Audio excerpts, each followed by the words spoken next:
It's Dr. Cassie Smith, and welcome to Back to the Basics, a simple approach to health in the modern world. I appreciate you taking the time to join me today and hopefully learn ways that could help you improve your health. The modern world has left little time to focus on health and wellness.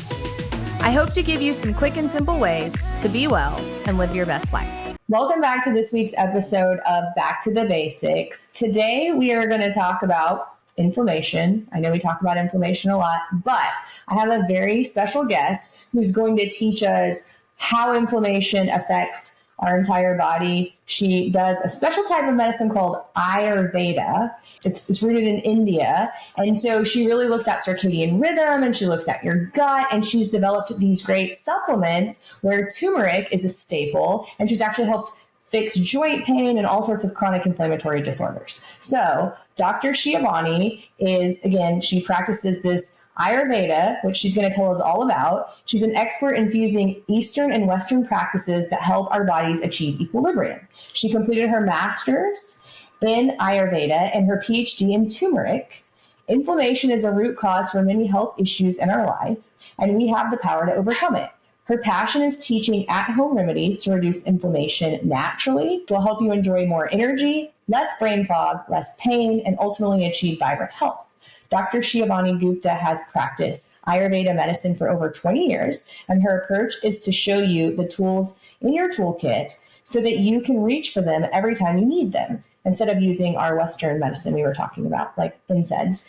She's also the founder of Fusionary Formulas, which is an Ayurvedic company that helps people with inflammation and pain. So thank you for joining me on this episode of Back to the Basics. Thank you. Thanks for having me.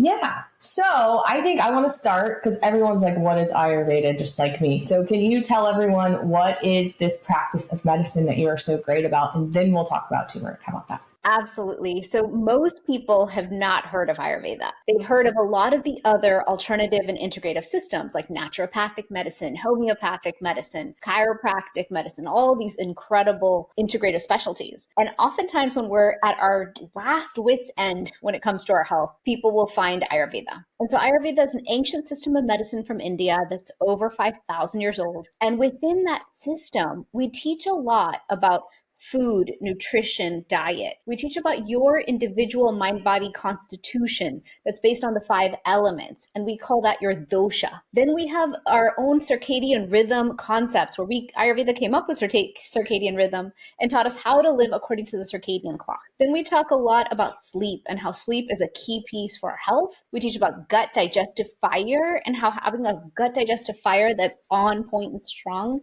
is the key to our digestive health. We teach about self-care rituals that are detoxing, that are supportive of our health every single day, and eating according to a seasonal diet. And then finally, we talk about the super spices, which is one of my favorite parts because I love that turmeric and ginger and ashwagandha and these incredible spices have such powerhouse benefits like superfoods, and we're just not experimenting with them enough to get the benefits. I love all of that. That's perfect. So kind of everything that I teach about. So they're called dosha? Yeah, dosha is your individual body constitution based on the 5 elements. So people can take a dosha quiz. I have one on my website. And when you take it, it'll show you which elements are predominant in your life. And based on that, how you should lead your life in terms of your diet, your schedule, your self-care rituals. If you're more fire, more air, or more earth, that makes a big difference in how you feel every day and how you can navigate your day. That's very interesting. So the dosha are not necessarily the circadian rhythm, the sleep, the gut. It's fire, earth, air, that.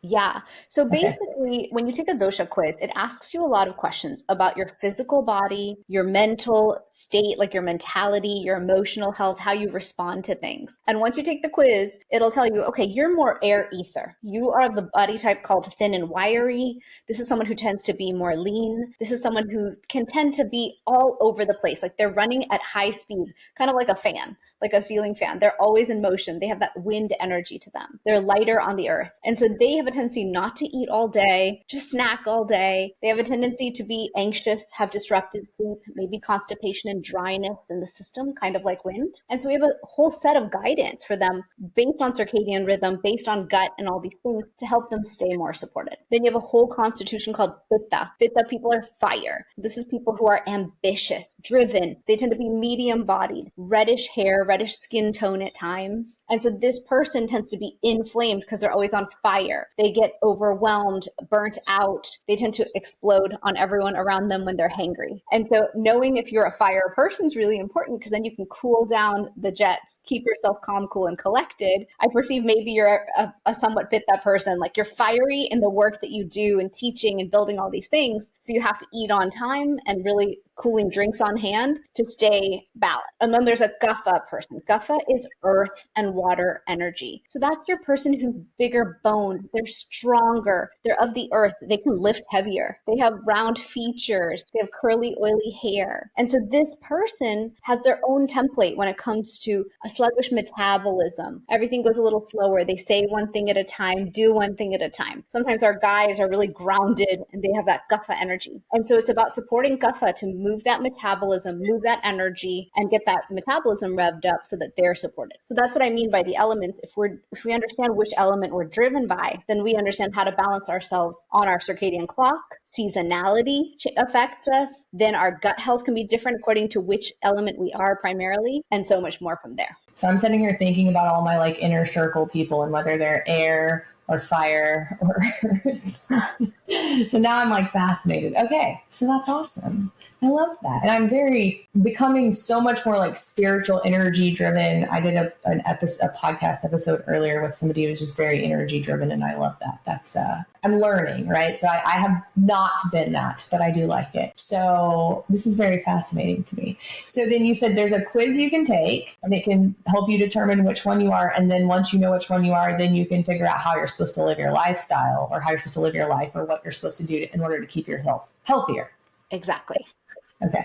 And so this Ayurveda, how do you say it? Ayurveda, sorry. Ayurveda, so is very inflammatory based as well. So like when you said you were talking about like it's diet, you're looking at diet, you're looking at body, circadian rhythm, sleep, all of these things. So all of those things, depending on which, whether you're air, earth, or fire, then you do different things. Is that what you're saying? Correct. I mean, Ayurveda's goal overall is to help us bring body, mind, and spirit into alignment. So our goal is to show everyone how to live this preventive lifestyle and how building a rhythm throughout your day is beneficial. Having self-care rhythms and self-care rituals throughout your day can be gently detoxing. So we teach about using a tongue scraper. Ayurveda taught us oil pulling, dry brushing. So all these methods we have to build a rhythm in your day while honoring gut digestive fire and our gut health is the key. But nowadays, unfortunately, we've gotten out of that rhythm. We're not living in circadian rhythm. A lot of people are waking up really late or sleeping really late. We're not eating within the windows that Ayurveda recommends. So Ayurveda says eating from 10 to 2 during the day when the sun is highest in the sky, eating our biggest meal then is when we're most supported to absorb the nutrition from our food. So eat your most nutrient dense meal then from 10 to 2.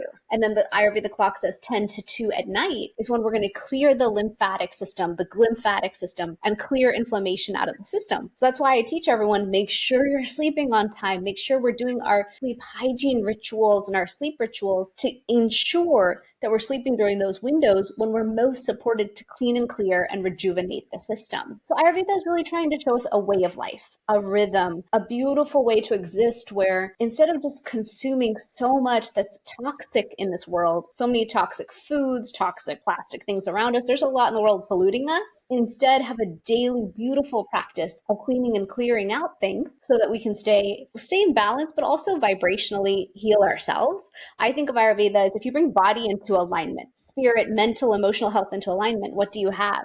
You have us living at our clearest and best vibration to attract and bring everything we want in our lives. So spirit, body, mind, vibration. I like it. I like it. Okay. So like if somebody, so I'm assuming not a lot of people do this in the United States. I may be wrong, but Yeah, I mean, a lot of people have discovered Ayurveda. Deepak Chopra made it really famous years ago. So there's this movement. As people learn about yoga and dive deeper into that practice, they hear about Ayurveda because it's a sister science to yoga. Or when you have big health issues, you go on a big journey to find every system out there. Many of us have gone that way because of our own health histories and gone into functional medicine, integrative medicine, and that's how they find Ayurveda. So I would say it's an undercurrent that's happening in the world where we're all seeking a different toolkit. You know, pharma and medicine has been wonderful. I actually love pharma and medicine. I'm married into an all surgical family here in Boca Raton, Florida. So I really respect that medicine has an incredible toolkit. And then what are the natural toolkits we can reach into more for prevention, more for managing when we have a chronic health issue and reversing ourselves out of it? And that's where I think the power of living this more natural, organic, healthy lifestyle comes in. And Ayurveda gives us a unique toolkit that most people haven't heard of. And that's why I'm here to share it. okay. So tell me about, like, I'm assuming Ayurveda is, you said seasonal diet. So it depends on where you're living, right? Whether you're living in Florida, whether you're living in California, whether you're living in Oklahoma, it's just like eating what's in season, what you can get there. Is that kind of the gist? Sure. So our goal is to teach everyone the circadian clock and how in that circadian clock, there's a seasonality. So I do live in Florida where we don't have a real winter. It gets a little cold and we freak out and wear our boots and sweatshirts for about a week, and that's it. So when it comes to your circadian clock, I think of it as know your constitution first. I'm a fire person. So that means in the summer, I'm going to tend to get overheated, burnt out. If I'm out in the heat all day, it's not going to work for me. So I plan that in the summer, let's go somewhere cooling, somewhere where it's actually cool so I can cool down in that, and eating in that season for those foods. So nature has already provided us in any given season the right foods to keep us balanced. So in the summer, we get peaches, nectarines, mangoes, all these foods that are hydrating and cooling. So our job is to eat those foods. But oftentimes, because we are in modern day times, we set ourselves on really prescriptive diets. I know I do that sometimes. I'm like, this is your protein and this is what you're eating. But fitting in that nutrient density, nutrient variety by eating seasonally and gaining the optimal nutrition by eating seasonally is one of our best ways to absorb and get what we need. Because if we're too mono in our diets, we're not going to gain that plethora of nutrient variety. That makes sense. Okay. And then tell me about so when you talk about circadian rhythm, you kind of talked about your meaning, like when you should be sleeping, when you should be eating. So you mentioned you're supposed to eat your biggest meal between 10 and 2. Is that the only time you're supposed to eat, or you can eat, it's just biggest in that time frame? So Ayurveda did teach about intermittent fasting. It didn't teach about holding the really tight, narrow frames we do now. So Ayurveda taught that holding a 12-hour fast is a gentle, great fast that we should do every single day. 7 to 7, for example, or 8 to 8, whatever that is for you. Ayurveda did teach us that water fasting, or taking a day off a week or a few days off every quarter or every season, would be beneficial to clean and clear the gut digestion, the digestive system, really support the immune system and do all those things. And Ayurveda also taught us that intersections of seasons are the best time to detox. So between spring and summer, between summer and fall, that's this moment where the season change is an important time to detox to prepare for the season ahead. So Ayurveda teaches us to eat 3 square meals a day, which is interesting because right now a lot of us are tightening our fasting windows. But Ayurveda taught us breakfast, lunch, and dinner is important. Not too much snacking. We're not meant to munch and snack all the time. We're meant to think of our digestive system as a campfire. And that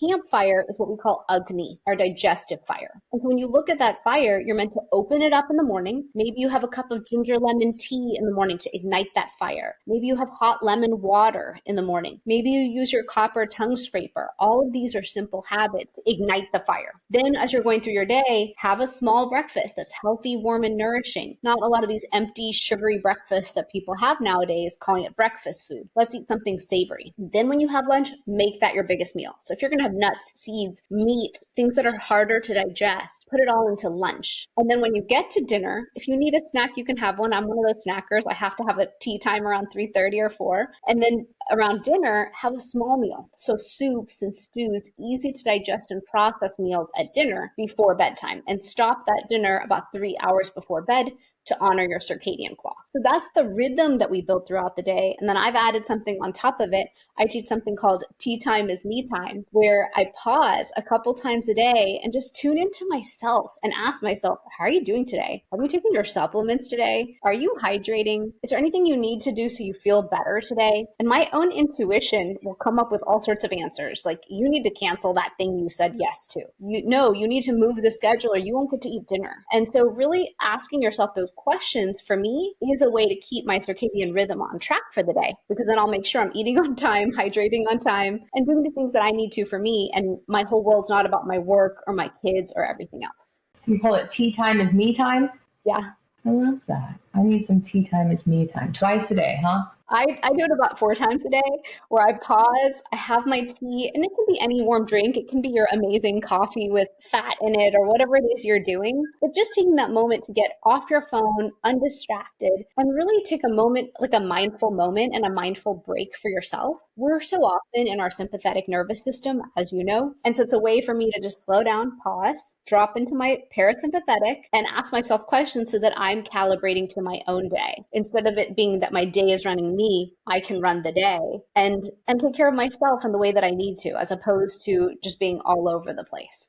I like that. So you said you're a fire person, but you drink tea. I noticed you said that fire people are the hotter people. So like, it's okay to drink tea if you're fire. Yeah, but just be careful. Like, if it's burning hot outside, don't overdo it with burning tea and then you're just hot. Like, sometimes I'm sitting at my desk and I'm hot because I've got a PEMF pad under me with like hot, red light therapy and infrared going, and I'm drinking hot tea. And then I'm like, why am I overheated? Oh, okay. Get up and hydrate and cool off and not cook ourselves. What kind of tea are you drinking? So I actually created a couple of teas in my product line, and I did that because I love tea so much.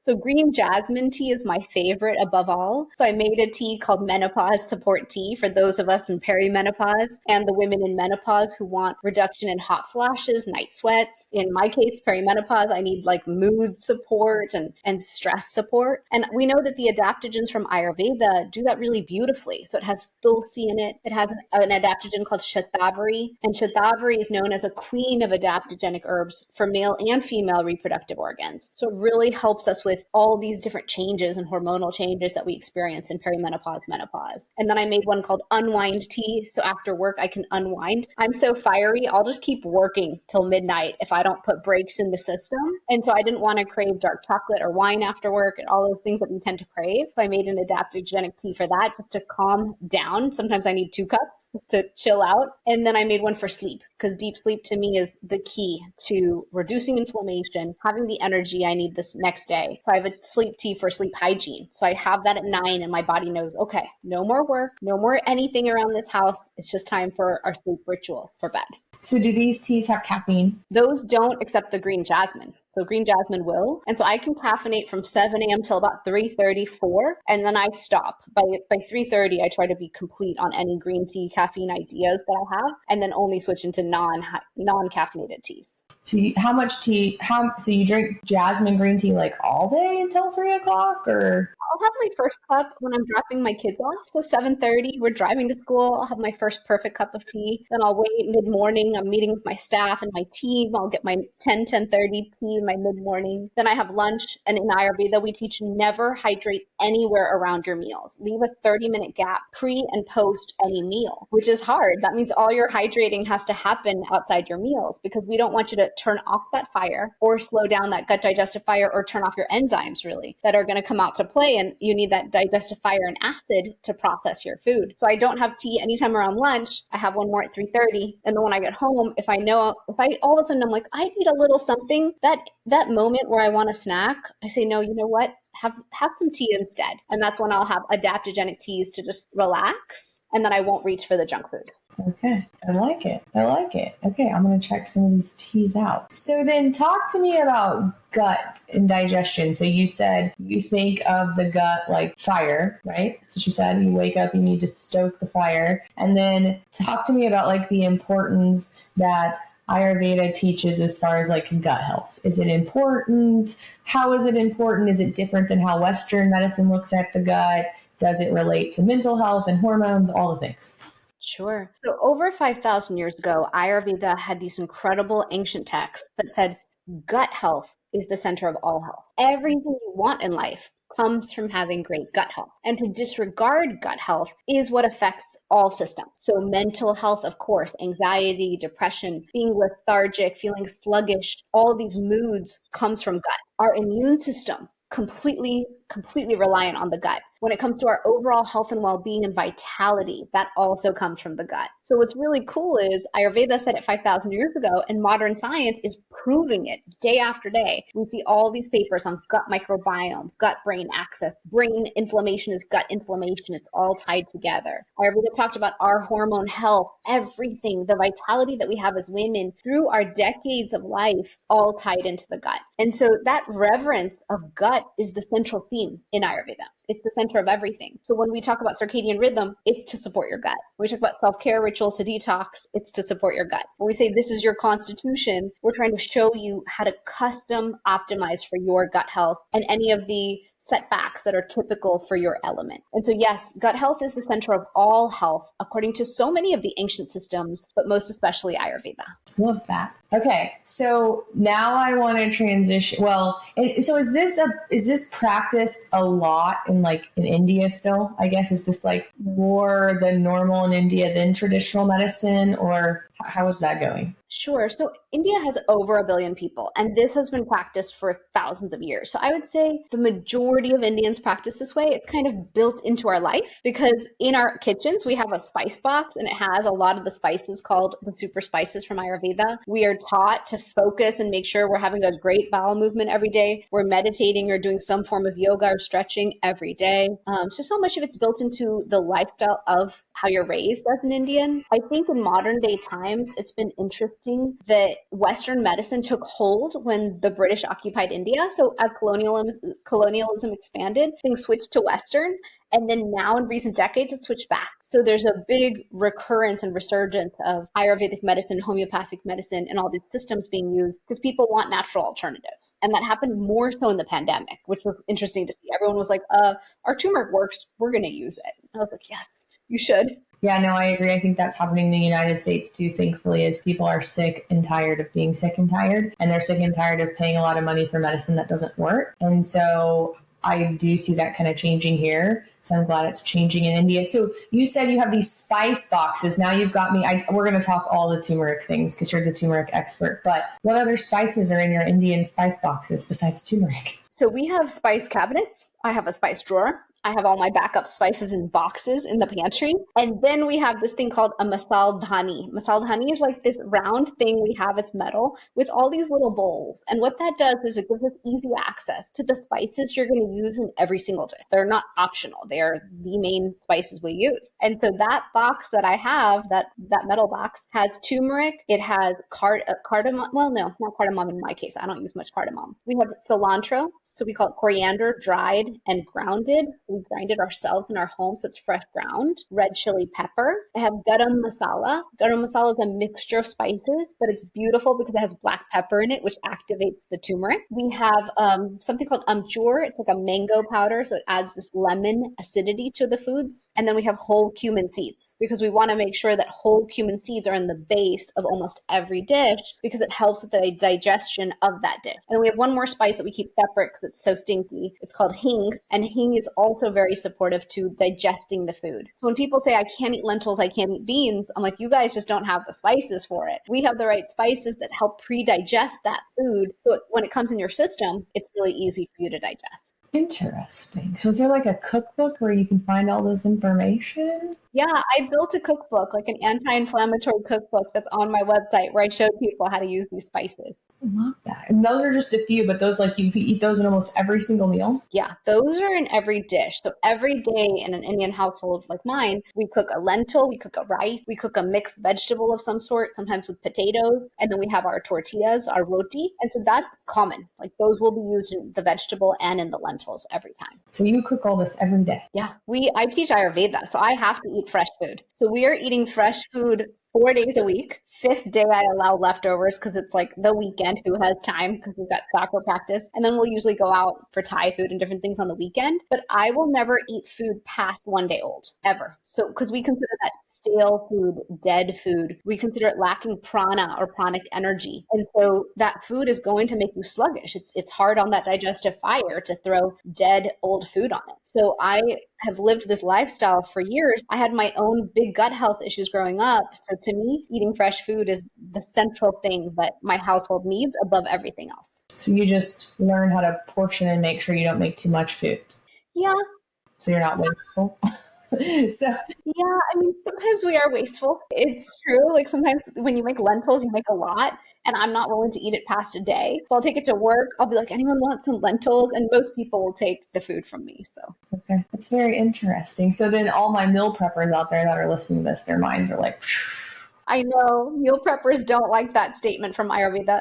The only argument back to it is I would rather you eat homemade food 2 days old than restaurant food, food made in seed oils, food made without any intention. If you're cooking amazing fresh food in your home, the fresher it is, the better. But if you're gonna eat anything, I prefer it's homemade. I would agree with that. So, and I went to med school with several people who are Indian, and they would bring food that they made at home or their family made. Or it was wild, like the flavors. I will tell you, I liked it a lot, but it was very different than what we have in America, right? Very different. And then I tried to eat some Indian food, to be honest with you, in Oklahoma City. Like I went to med school in Kansas City. It didn't taste the same, I didn't think. So I don't know. So I probably haven't eaten Indian food in 10 years, but I used to eat a lot of it when I lived in Kansas City, and it was really good, but it was very flavorful. I do remember that. And I told my husband, like, if you get good Indian food and they know what they're doing, it can be spicy, but it is so flavorful, like very different than the food that we eat here. And it must be because of your spice box that you have.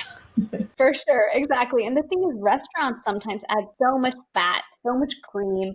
They fry everything. So they kind of overdo it on the flavors versus if you get homemade fresh Indian food, that's those spices being used so that all that benefit can really unfold in the food for you. It's a completely different experience. And you said you use turmeric in all your dishes too? Absolutely. I kind of OD on turmeric. I had more because I'm like, I know everyone needs more turmeric in their life. Okay. So then I didn't know you could do this. You can do a PhD in turmeric. Yes. My entire dissertation was on it. Wow. Okay. So I guess why? Start there. Why? How did you pick turmeric? So growing up, I always had big gut health issues. I took so many antibiotics. My gut health was horrible.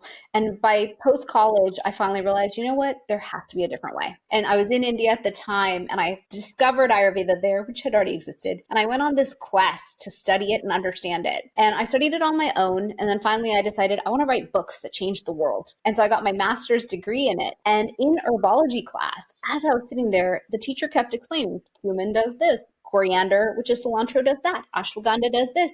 And turmeric can do all of this. And I sat there and I thought, first of all, my whole family's diabetic. We all have insulin resistance.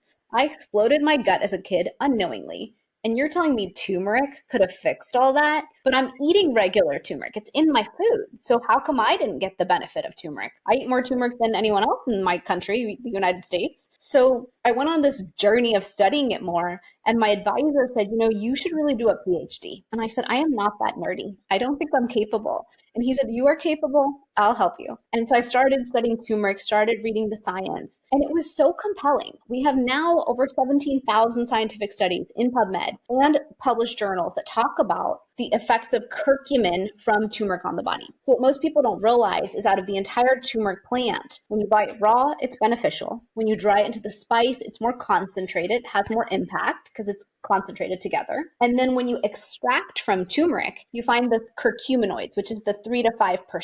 Out of those 3 to 5% curcuminoids, curcumin is the most effective at reducing inflammation. But you need to make sure you give it to people in the right proportion. And so I went on this quest, and I just wanted to know, for a family like mine that's so diabetic with heart disease and stroke and Parkinson's and all the things we have, could turmeric work? That was just my hypothesis. And as I did the thesis, I realized most of us just don't understand turmeric or take it in the right form, because turmeric is anti-inflammatory, antioxidant, antiviral, antibacterial, antifungal. It has a positive effect on the gut microbiome. It functions on the same pathways as metformin, so it can help with blood sugar regulation. It's anti-obesity. And then one piece I love is when we have cells in us that don't belong, curcumin goes in there and kills them and gets rid of them. When we have zombie cells that form as we age, curcumin's like the ultimate janitor, and it gets in there and cleans them out. And I thought, not only am I going to prevent diabetes in my body, which is important to me to always reduce inflammation, exercise, have a great metabolism, reduce stress, all those pieces. But I wonder, when I get hurt and I go to the doctor and they give me an NSAID and they give me painkillers and I don't tolerate those well,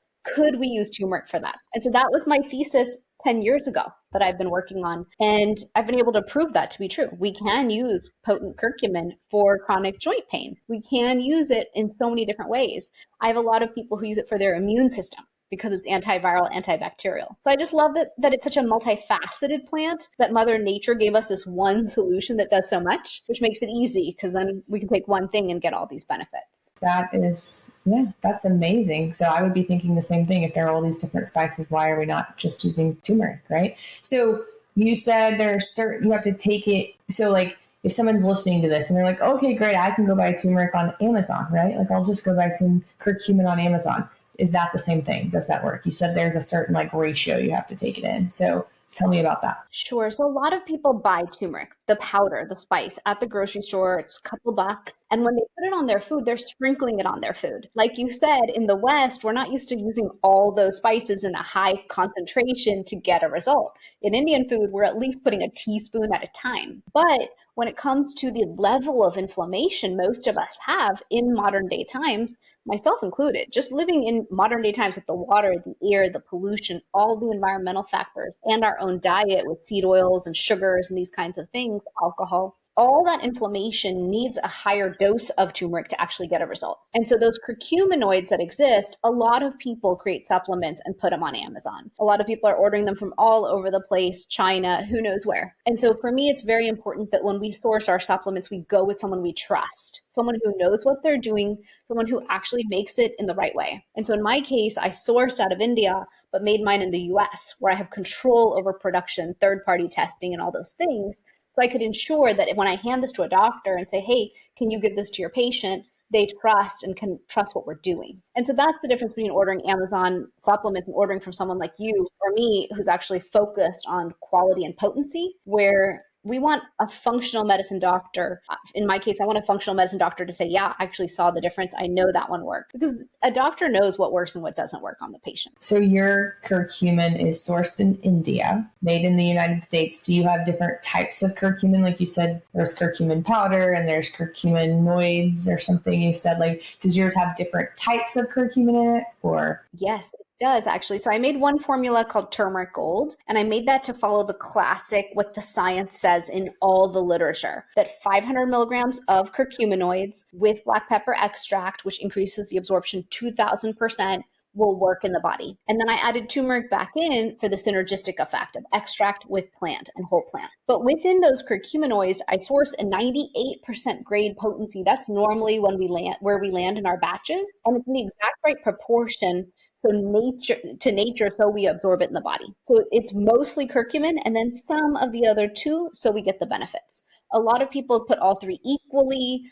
A lot of people extract and then push their numbers above 95%. A lot of them don't tell us the standardization. Like there's a lot of play in the supplement world where it's hard to read the labels. Even for me, it's hard to understand what people are doing on their labels. And then when it comes to making in the US, I wanted third-party testing pre, mid, and post-production. I wanted to know there's no heavy metals, there's no microbes. We're making something so safe that I'll take it, I'll give it to my mom, my family, everyone around me. And so when I source out of India, I'm sourcing from a supplier who I've met, I've shaken their hand. For me, it's really about the theory to me was, can I prove to all of Western medicine that we can use this as a solution? And so that's where I came from with it. And so you have curcumin, you call it turmeric gold. Is it something that you just take once a day? Do you take it twice a day? Does it matter when you take it? Does it matter how you take it? Sure. So turmeric gold is like that daily curcumin support. You can take it twice a day. I tell people to start with food because spices can kind of hit us hard if we're not used to eating a spicy diet. And then once you're used to it, you can take it twice a day anytime. And then I created a second formula called inflammation relief. And in that formula, I put the curcumin, but I put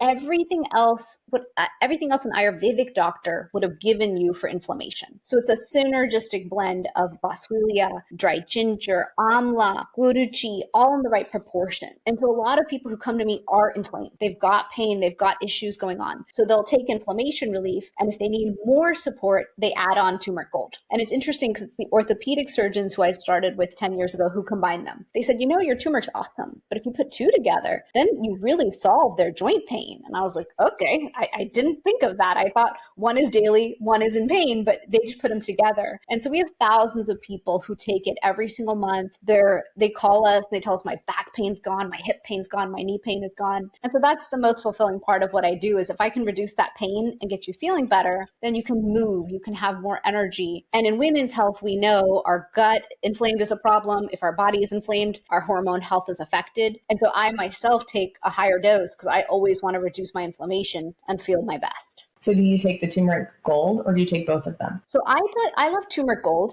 I take it every day. And then if my kids are getting sick, if anyone around me sneezes and I don't want to catch something, I'll just take an extra one. I'll take a third pill at night. And if I'm ever going out for dinner and I know I'm going to have that glass of wine or eat inflammatory foods, lots of pasta or things like that, I'll have an inflammation relief on the way. And if I hurt something, because I love to work out, I love to lift, I'll just take inflammation relief until I'm over whatever that muscle pain issue is. Or I'll also take it for muscle recovery. A lot of people want recovery after the gym so they can go back the next day, and you can take it for that as well. So turmeric gold every day, no matter what. If somebody's sick, you take an extra turmeric gold. If you're going to eat inflammatory foods, you do an extra turmeric gold, or you do the inflammatory one? The inflammatory one? And I switch to the inflammatory one because I know what I'm about to do. I know I'm about to inflame myself. So I do that a lot during the holidays. So you can take turmeric gold twice a day and one of the inflammatory ones? A lot of people take 2 turmeric golds a day, 2 inflammation reliefs a day, and that's their protocol. You can take both because according to the literature, and we know this from the science, you can take up to 8 grams a day of curcumin safely.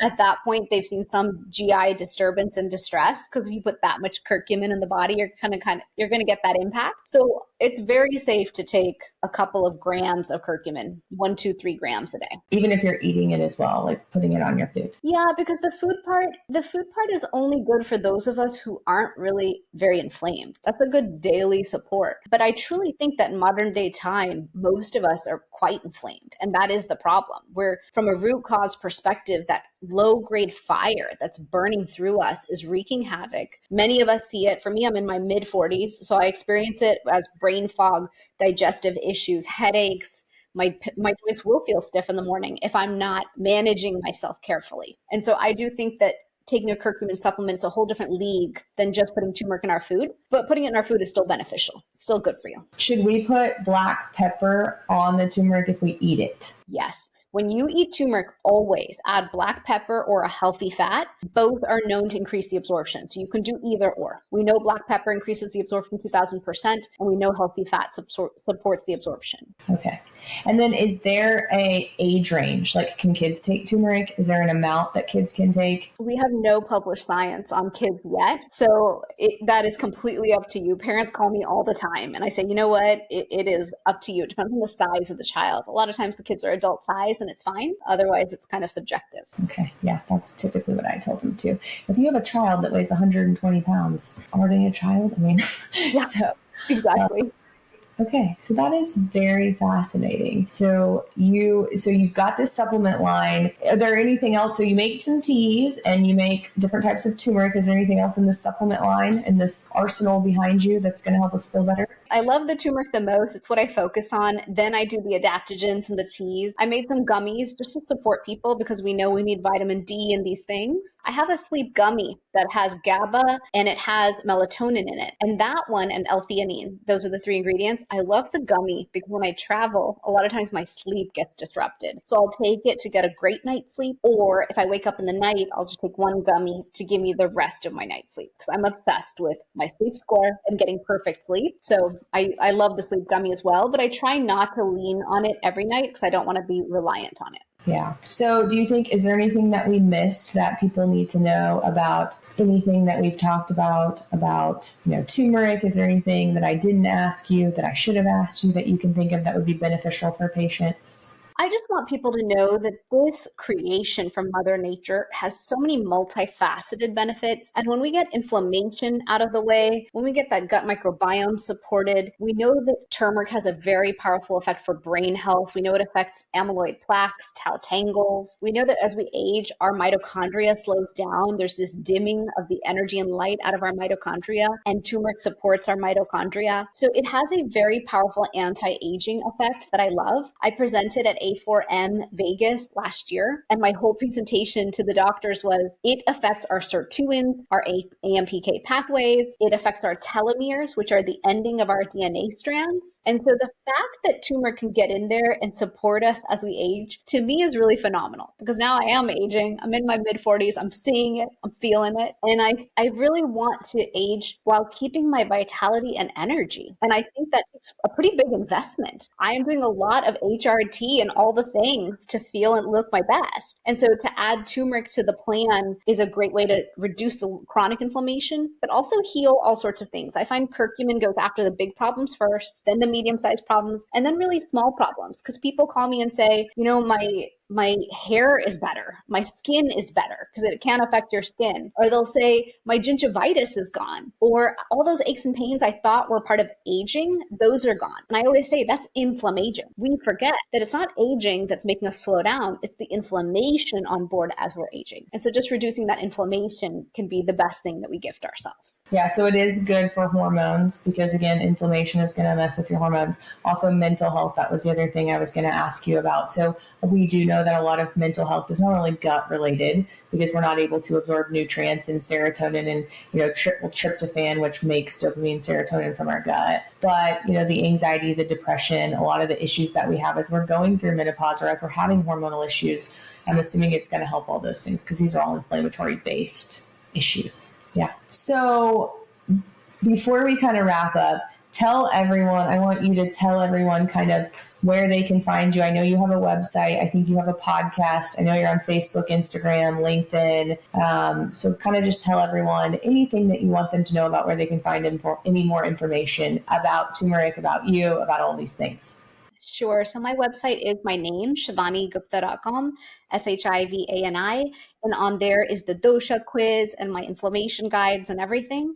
I have the Fusionary Health podcast where I love interviewing incredible people like you to share about your wisdom. And I'm on Instagram as @dr.shivanigupta. And we made a special code for your audience. Modern Endocrine will give them 15% off at Fusionary Formula. Awesome. So we will make sure that we put that in the show notes. Thank you. And so they just type in Modern Endocrine, all one word. Perfect. And then do you want to tell anyone about your January 2026 plans, or are we keeping that on wraps?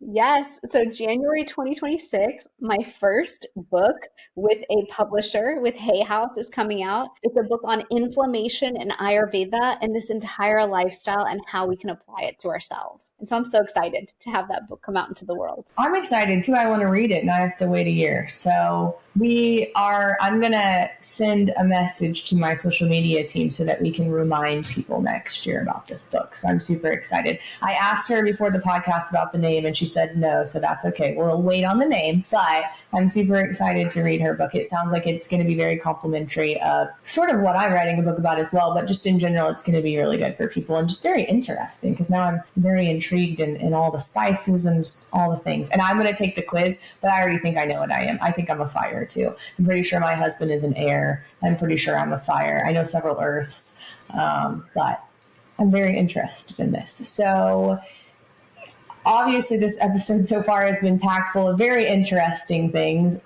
I know you can find somebody that you think you should share this with. Anyone who complains of, like you said, aging or inflammation, anyone with joint pain or joint issues, make sure that you share this episode with them because this is something that instead of taking NSAIDs, which ruin their gut or can cause you to bleed or have lots of issues, people could check this out. So go and look at Dr. Shivani's website. And make sure that you share this. Also, leave us a review. If you like the podcast, please leave us a review. We end the podcast with 3 questions. So I'm going to ask you the 3 questions that we ask everyone. Don't overthink it. I think I already know the answer to the first one. But what is one food that's most beneficial and why? Ooh, I would always go with turmeric. It's my favorite on earth. Turmeric is the ultimate anti-inflammatory, and it's also an immune support that many of us need. We need that gut support. So to me, turmeric's my number one on earth. Okay, perfect.